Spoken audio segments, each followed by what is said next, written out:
You're listening to the Totally Useless Information Podcast on the Nick and Roy channel, brought to you in part by BPC. It's the best Portuguese chicken in the Toronto area.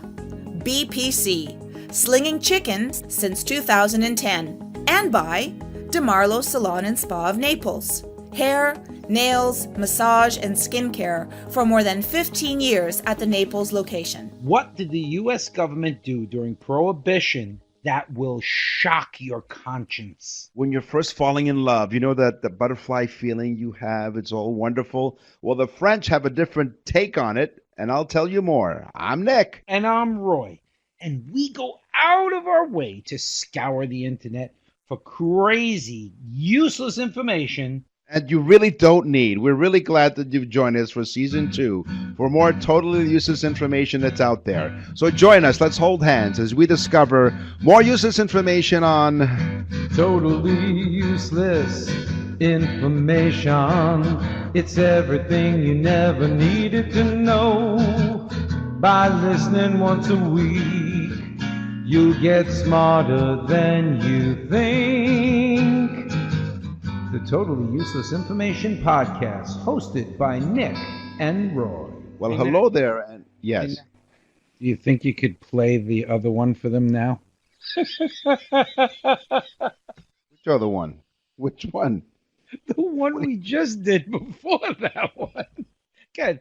Play it for them. We're glad that you've joined us for Season 2 as we discover more totally useless information that you send us with TUI@outlook.com, and we find from here and there, because you know there's lots of useless information. Totally useless information. What is that? This is why we don't ad lib. You think by Season 2 we'd have that? Okay, all right. I know. Look, no one said that I was perfect. Believe me, lots of people have told me you're not perfect. So, you know. I said that to you before. Yes, I believed you. Well, welcome once again to the Totally Useless Information Podcast, and we have not one but two useless people running the show. But you know what's really useful? It's all about sex.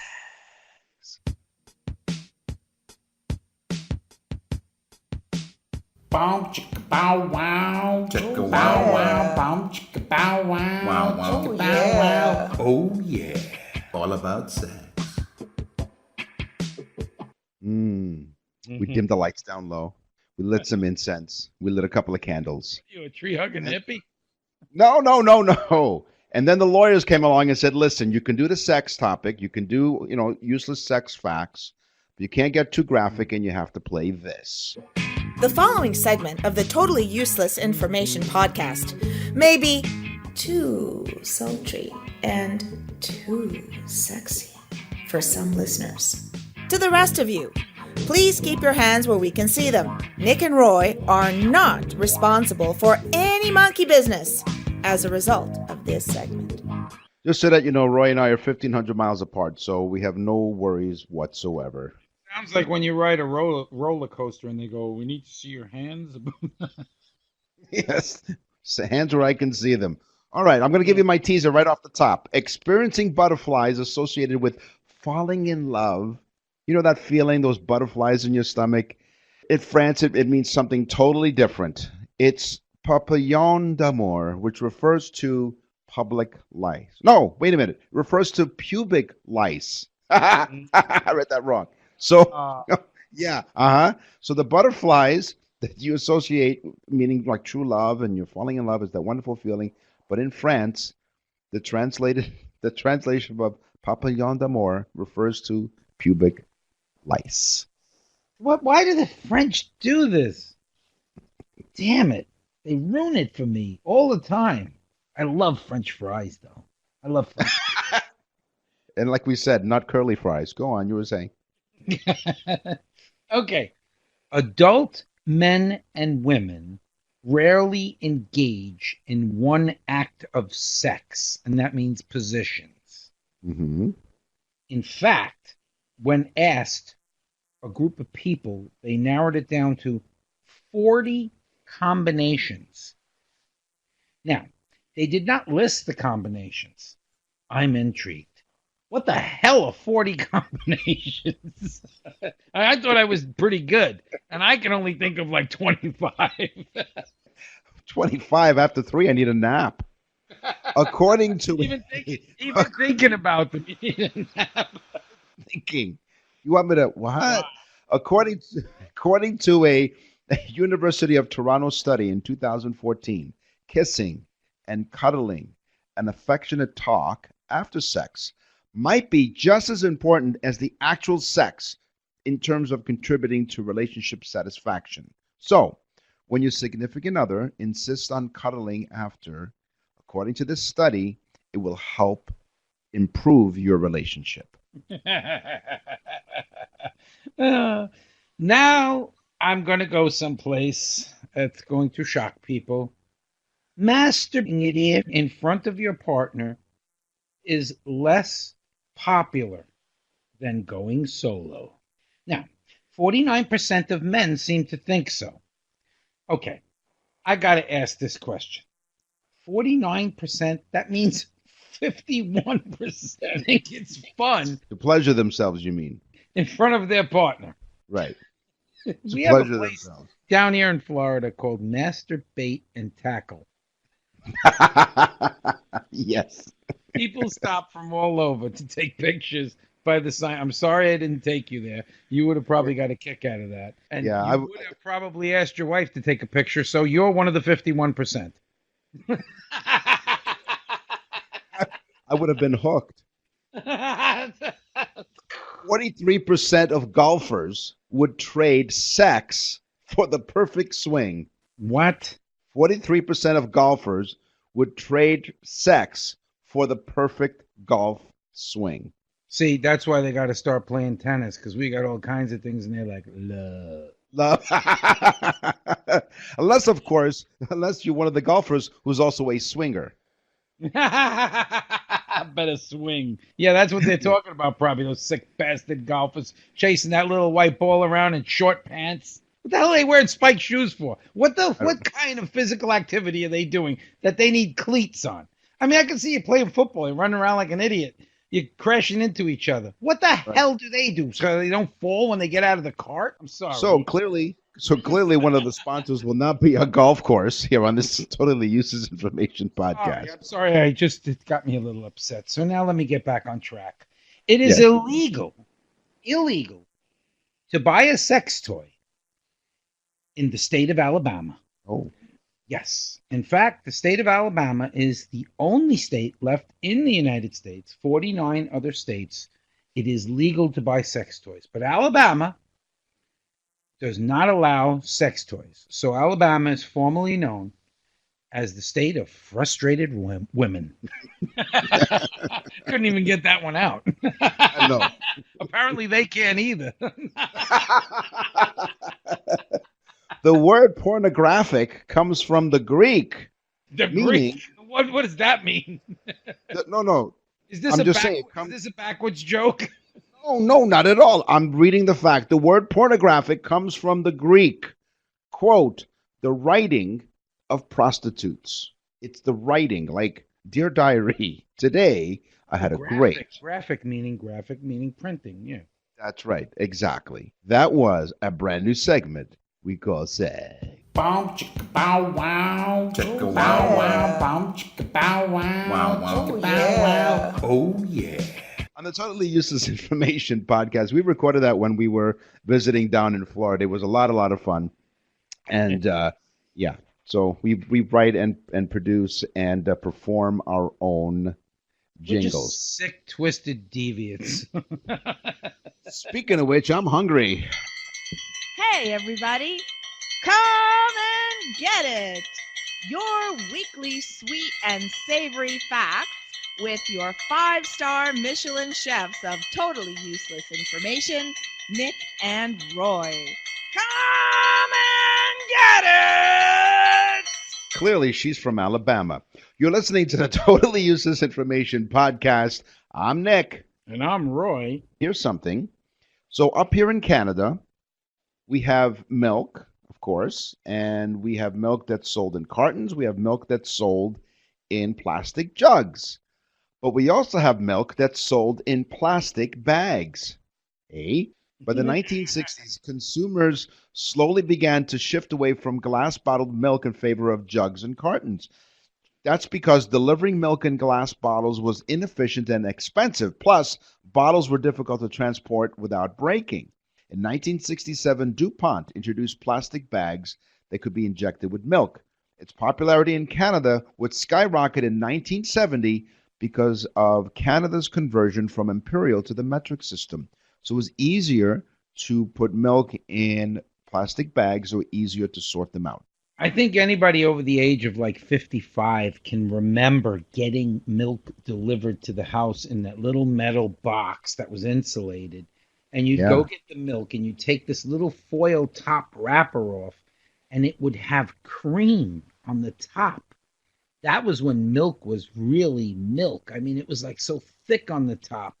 And it would leave that milk mustache because the bottle, the top of the bottle was so round. I mean, it's It's cool. I wish that everybody could taste that because it was just a different taste than the milk we get now. The cream always rises to the top. I thought that was cool. But you know what really is cool? Cucumbers. Cucumbers are cool. The temperature of a cucumber is cool. But they also have a calming quality. And this is why, ladies, cut the cucumber. It's a perfect circle. And place it over your eyes. Yes, over your eyes. So that you can't see your husband and what he's doing. No. I'm sorry, that was from the sex section. No, okay. Put the cucumber on your eyes. It has a calming quality. It will relieve the bags under your eyes, and it's also very relaxing for you to lay back, take 2 seconds, and cover your eyes. Cool as a cucumber. That's like an expression. Bird saliva is an expensive delicacy. Where? In China. Where else? Forget caviar and expensive truffles. Bird's saliva is the food of the well-heeled in China. Bird's nest soup is an expensive delicacy. I'll have a bowl of bird's nest soup, please. It's made from saliva. No. This is not a side of saliva. This is the soup. It's a rare bird's nests created from the saliva of small swiftlets. The nests, which have been used in Chinese cooking for over 4 centuries, so it's been around a while, are dissolved in water to make a soup, which is believed to have exquisite flavor and to be beneficial to your health. These bird nests are considered to be one of the most expensive animal food products consumed by humans. Well, I want China to be on notice that if there's a few more of these, you're going to be right there with the French. That's right. The kitchen is now closed. Join us next time on the Totally Useless Information Podcast for more sweet and savory morsels of useless food information. See you real soon! You can reach us on the Totally Useless Information Podcast at tuipodcast@outlook.com. We thank each and every one of you for sending us all of your comments and your suggestions and for supporting us. We're now in season 2.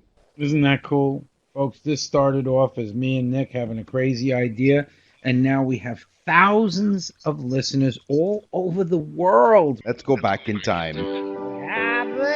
Today is history. Mr. Gorbachev, tear down this wall. One small step for man. What happens tomorrow is history. Here's another shot. Henderson right in. He scores! Henderson! What happens the day after that is history. The swing and a belt. Left field. Way back. Blue Jays win it. The Blue Jays are World Series champions. I guess every day is history. Yeah. Totally Useless Information Podcast. And yes, that talent that you just heard is none other than Roy. Forks used to be seen as sacrilege. Forks were banned when they were first introduced in the 11th century in Italy. Folks alarmed religious leaders who said that using artificial hands was an offense to God. Plus, the forks resembled the pitchfork of the devil. That's true. And why the hell do we need forks when we have perfectly good hands? The Sullivan Act, it's a very famous act, banned women from smoking.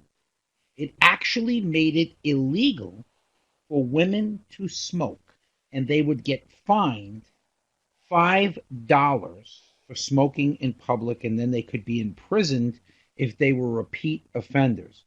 Being that nicotine is so addictive, there would have been probably a lot of women in jail for smoking. But really, honestly, that's called the Sullivan Act.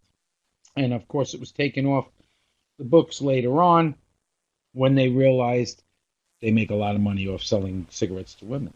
That's right. What was it? Virginia Slims, we've come a long way, baby, was their expression. Yeah, and they used to say that smoking, it used to say, take a break, it'll calm you down. That's offensive. Relaxed. That's offensive to women as well. Why? Women aren't calm? Sorry, honey. So we all know how we all have fingerprints, and at the scene of a crime, fingerprints are often used to identify the perpetrators, those who committed the crime. Well, there are two convicted felons who are responsible for the invention of fingerprint identification. Will West was a criminal arrested in 1903 and sentenced to serve his penalty in prison in Leavenworth, Kansas. Right after he was sent to jail, the authorities discovered there was already a man named William West residing in the same prison. So not only were the names the same, but the two felons also looked nearly identical, although they were not related, nor did they ever meet. This caused the prison authorities, with some problems, of course, and their correct identification, and they were worried that the same could happen elsewhere. So, driven by the need for a more accurate method of identification, they were using fingerprints to identify one inmate from another. Wow. Do you remember the episode where we spoke about in Australia, because koala bears have almost identical fingerprints to human beings, that they could actually use koala bear fingerprints to distinguish koala bears? Pretty cool. There you go. Pretty cool. It is. Well, I'm going to tell you my teaser now. Okay. What did the U.S. government do during Prohibition that would just disgust you? And I'll tell you what they did, and it's shocking. Okay? It was getting out of hand. They weren't able to stop the illegal liquor from flowing, no pun intended.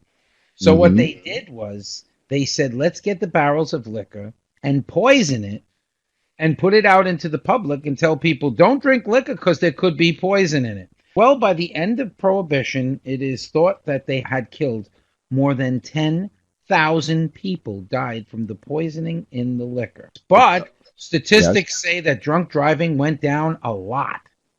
Yes. That's right. So, you drive a Jeep, don't you? I certainly love my Jeep. How about you? So do I. Now, the Jeep came from the Army, but it wasn't always called a Jeep because it was shortened to GP for General Purpose Vehicle. And the car company that just started to manufacture the general purposes vehicles under the name Jeep, because when you say general purpose vehicle, it's just too much of a mouthful. And so they decided to change it to Jeep. GP, Jeep. Okay. I got another fact about Jeeps that's going to freak you out because you own one. And I bet you don't know this. When you look at the front of your Jeep, you see the grill. Every Jeep has a different grill, but they all have one thing in common. There are 7 designs of whatever it is. So if it's a circle, there's 7 circles. If it's in your car, you have like a venting looking thing, but there's 7 of them. Yeah, that's right. 7 of them. Yeah, okay. The reason it's there for 7 of them is because the Jeep has been in 7 continents. So every Jeep will always have 7 of those markings in the front of the vents to vent the radiator. That's amazing. We all have drank Captain Morgan at one point of our lives. In fact, one time I drank way too much of it. But Captain Morgan was a true person, but he wasn't a captain. In fact, he was a private. His name was Henry, Private Henry Morgan. But after the war, he was an Englishman, and he was in the Navy, and he was a private in the Navy, and he ended up in Jamaica after the wars, and got hooked up making rum, and he called himself Captain Morgan because he was a lying bastard. That's right. He was a private, which means he didn't want anyone else to know. I guess every day is history. Totally useless information podcast. Yeah. Yeah. How many Jack Daniels did you have after recording that one? I really don't like Captain Morgan, but Jack Daniels, and I just got 2 new bourbons because Hmm. bourbon's hot. Small batch bourbons are really hot right now. But we'll talk Yeah. about that on another show, and we'll probably talk about it like this: small batch bourbons. Hey, look what I found here. I found this bag. Let me open it. What's in the mailbag today? Who sent the letter anyway? What's in the mailbag? What's in the mail? On the Totally Useless Information Podcast, TUI at Outlook.com is how you can reach us. So, Roy, what's in your mailbag? Well, I have Harry from Florida, and Harry must have listened to our Christmas show, and he had a question for us. Being that he's in Canada and you're in Florida, because he probably forgot our names. He said he and you. But anyway, being that it's Harry's not. Hold on. Harry's not in Canada. I'm in Canada. You're in Florida. right, and you're not Harry at all. No. Okay, right. but anyway, Harry from Florida, Southwest Florida to be exact, said, "Do you guys see each other? Because we speak and we laugh and we have like this kind of rapport, even though we know each other for so long, it's easy, but we do actually see each other. I can see Nick right now as I'm speaking. He has his Behringer headphones again. Behringer, if you want to be a sponsor." No, no. But Nick has his headphones on. I have my headphones on. We always do it in the same spot. He's got a little painting behind him. I have a painting behind me. That's right. dying We're lovers of art. I'm dying to turn that damn light switch off behind your head. Do it right now. Now you don't see me. It's totally dark. Okay, so that yes, we do see each other, and we that helps with the rapport a lot. So thanks for asking, Harry. We also use a program called Adobe Connect. Hmm. Yes, Adobe. You can also be a sponsor. Adobe Connect using Behringer equipment. Oh, yeah. So here's my mailbag. This is Doug from Atlanta. Dear Nick and Roy, at least he remembered our names. Oh yeah. I love your podcast. I listen every Thursday when you release a new episode. That's right. For those of you who are new to the podcast, welcome and thank you. It took you 2 seasons to get to us, but that's okay. We release a new episode every Thursday, and so Doug listens every Thursday when we release one. I'm trying to get my wife to listen because she's usually in a grumpy mood. How can I convince her to listen to your podcast to lift her spirits? Well, Doug, I looked it up. Your wife is actually suffering from something. It's called cheerophobia. It's an aversion to happiness or the fear of happiness. It is an attitude in which individuals may deliberately avoid experiences that invoke positive emotions or happiness. I hate that. So my suggestion, Doug, is to listen to the podcast while the both of you are in the car. She will eventually get us and change her mood. No guarantees, but Doug, give it a try and let us know how it works out. So your wife is actually suffering from something, so please be sympathetic. It's cheerophobia. It's the fear of happiness. Doug, I think I can help you out even further. I think you need to fill up a bathtub. You and your wife need to strip naked, get in the bathtub. You don't have to even listen to the show. I'm sure she's going to be so happy just laughing at you. No offense, Doug. Bow chicka bow bow. Bow wow. That's right. We're helping you out. Thanks a lot, Doug. Really appreciate it. So that was What's in the mailbag? What's in the mail? as you heard at the beginning of the podcast, we have a couple of sponsors and we want to talk about them because they have been with us all this time. We really, really appreciate their support because they believe in totally useless information and they believe in us. So here's what we want you to do. We want you to go to, in the Toronto area, BPC Chicken, the best Portuguese chicken, and it's not just in their name. They serve hundreds of chickens a day. They cater. They deliver.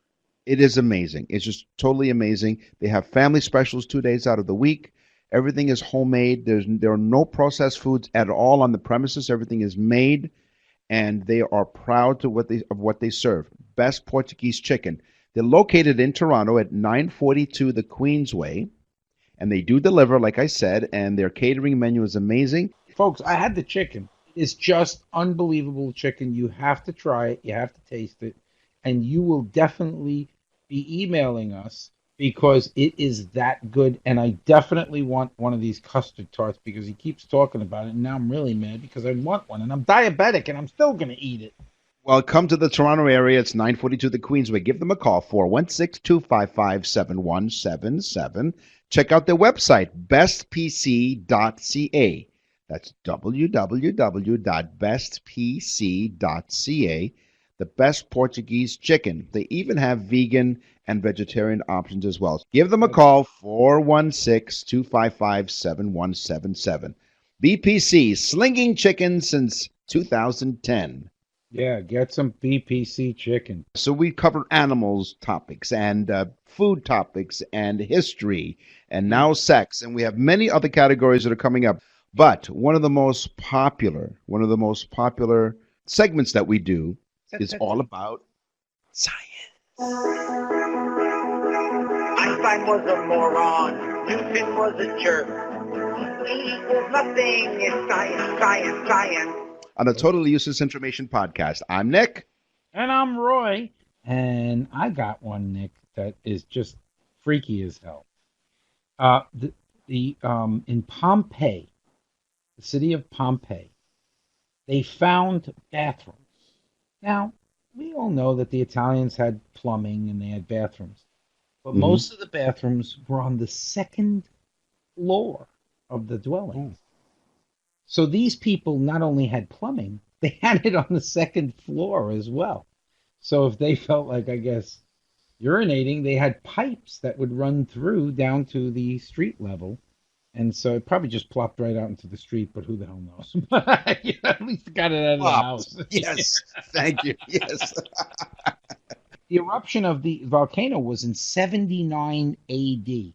So they had bathrooms on the second floor before 79 AD. Thought that was very interesting. It was. And then after the volcano erupted, the bathroom was on the first floor. Exactly. And was backed up. That's right. Thus Roto-Rooter. We give all kinds of totally useless crap, right? So we're right up your alley. So Roto-Rooter, contact us, TUIpodcast@outlook.com. Okay. The size of your social circle is related to the size of your brain. A scientist in Oxford discovered that the size of a person's brain, like the prefrontal cortex of your brain, that identifies other people's moods and personalities, can predict the size of that person's social circle. So the average prefrontal cortex averages out to be 147.8 friends in a social network. So they measure the size of the brain, and then they measure your social circle. So the average size of your brain, on average, people have 147.8 friends in their social network. Cool. Women's breast milk has over 700 species of bacteria in it. Ooh. We can't breathe and swallow at the same time. This is because food and fluids we swallow and the air we breathe in both travel down the same part of your throat. You heard the expression going down the wrong pipe, when you choke on something. Well, when foreign material like food or drink enters your windpipe, the trachea, it's known as aspiration. Normally, a well-coordinated muscle interaction of your lower throat propels the food into your food pipe, your esophagus, and protects your airwaves. He's doing it again. He's doing it again, folks. The big words. Your vocal cords help keep your airways closed off from food or drink. It's an automatic process, but sometimes something slips through the wrong way, especially when you're distracted. So yes, it can actually go down the wrong pipe. So it's pretty amazing, our bodies, how it works. Big words and all. Comes out the same pipe in the end. Literally, yes, in the end. I thought this was a really cool one. And I didn't know whether this should go in science or history, so I put it in science. But after Pope Formius died, Formus, Pope, we got to figure out what the hell his name is. We'll call him Pope F. Pope F. Yo, Pope Formus. Well, he died in 896 AD. But his successor, okay, he was pissed at the Pope, and he had him dressed up in his popery outfit. Potpourri. He smelled great. He had him put in all this potpourri. No, he had him robed and everything, and then they propped him up so he could stand. He's dead now, and face charges against him in a trial. Now, my question is, if he was found guilty, what were they going to do? Put him to death? He's already dead. They'll bring him back to life. Exactly. Now that would have been great. It would have been awesome. Oh, Jesus. No. Do you like chewing on ice? Do you like chewing ice? I actually don't, because I get the brain freeze. If you love to chew on ice, you might have a deficiency in iron. If you like crunching ice after you finish your soda, you might be suffering from anemia. It's known as pagophagia. The compulsive eating of ice may not just be a nervous tic, but a way of cooling inflammation in the mouth caused by the lack of iron, according to the Mayo Clinic. So if you like chomping down on those ice cubes, get yourself a doctor. Stat. Or basically, it could be anything that an Eskimo eats, pretty much. I mean, because everything they eat. Listen, I got one more. Yes. King Richard the Lionheart is still around. Now, that is technically a play on words. But when he died, they cut out his heart and put it in a box. So till this day, they have the heart of King Richard the Lionhearted. And his heart is in a box. It is actually almost dust at this point, but it is King Richard's heart, and it is still around. That's amazing science. Einstein was a moron. Newton was a jerk. E equals nothing. It's science, science, science. On the Totally Useless Information podcast. Okay, so folks, it's that time of the show where we have to shamelessly plug our sponsors. And for some shows, it's tough because they don't know what the hell they're talking about. But let me tell you something. BPC Chicken's awesome. I can tell you that. But I can also tell you DeMarlo Salon and Spa in Naples, Florida is the place to go. Massage, skincare, hair, nails, they do it all. They'll change your look. They'll change your cut. They'll change your hair color. You won't recognize yourself. You'll look that good, and I've seen it. They're amazing. When Nick was down with his wife for the holidays, they had the great opportunity to go over to DeMarlo Salon and Spa and experience it for themselves. Am I telling the truth, Nick? 100%. I have testimonial. They were absolutely friendly. They were wonderful. We felt really comfortable. Our feet looked and smelled amazing, and the massage was so relaxing. We just walked out of there like we literally floating on air. And I honestly wish that we had more time because we were cut short for time. We were running around doing all kinds of stuff. But DeMarlo Salon and Spa could have done Elaine's hair. I mean, you have to go into this place. The staff is so great. They're so professional. Even when they wash your hair, it's amazing. DeMarlo Salon and Spa on the corner of Vanderbilt Beach Road and Collier Boulevard. That's Vanderbilt Beach Road and Collier Boulevard in Naples, Florida. Their phone number is 239-793-2020, 793-2020. You can look them up on the web at www.demarlosalon.com. Go to DeMarlo Salon and Spa. Well, that's all the time that we have for this episode, Season 2 of Totally Useless Information Podcast. And like we promise, every week we will have more for you next time. So in the meantime, don't just tell a friend. We always say tell a friend about the trend, but we're not. We're saying share this on Facebook with a friend because we are getting listeners from all over the world and we are super psyched. So tell a friend about the trend. I'm Nick. And I'm Roy. Thanks for listening.